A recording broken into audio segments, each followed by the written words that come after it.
Hello friends, আসসালামু আলাইকুম। কেমন আছো সবাই? তো দেখো চলে আসলাম নতুন আরও একটা ভিডিও নিয়ে। তো এখন আমি রান্না করব ঝরঝরে সাদা পোলাও।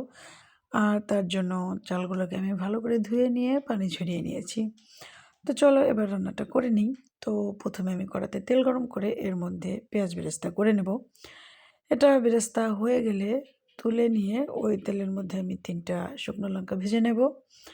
তো এই তো মরিচগুলোকে ভেজে নিচ্ছি। এবার তুলে নিয়ে ওই তেলের মধ্যে ফোড়নে দিয়ে দেব দারুচিনি, এলাচ, তেজপাতা। তো ফোড়নটা হয়ে আসলে ওর মধ্যে দিয়ে দেব ফালি করে রাখা 3-4টা কাঁচামরিচ। এবার এটাকে নেড়ে চেড়ে এর মধ্যে দিয়ে দেব পেঁয়াজ এবং কাঁচামরিচ বাটা।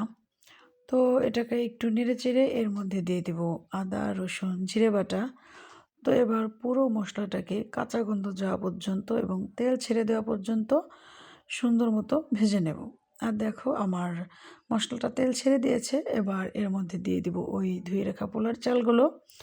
তো তারপর মশলার সাথে চালগুলোকে বেশ সুন্দর মতো নেড়ে চেড়ে মিশিয়ে নিয়ে বেশ কিছুক্ষণ সময় নিয়ে এটাকে আমি ভেজে নেব ঠিক এমনভাবে যে চালগুলো ভাজার পরে একবারে ঝরঝরে হয়ে যাবে।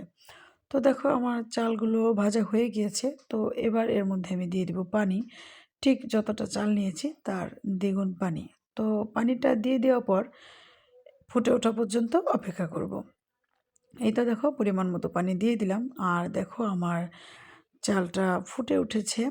তো এবার এটা এই পর্যায়ে আসার পরে আমি নামিয়ে নিয়ে ঢাকা দিয়ে 10 মিনিটের জন্য রেস্টে রেখে দেবো। আর দেখো 10 মিনিট পর ফিরে আসলাম আর আমার পোলাওটা রান্না হয়ে গিয়েছে। তো এবার এটাকে হালকা হাতে উল্টে পাল্টে নেড়ে চেড়ে দেবো। তারপর এর মধ্যে আমি উপর থেকে পেঁয়াজ বেরেস্তা দিয়ে দেব। আর দিয়ে দেব ওই যে 3টা শুকনো লঙ্কা ভেজে রেখেছিলাম। তো এই তো দেখো হয়ে গিয়েছে আমার পোলাও রান্না। টাটা।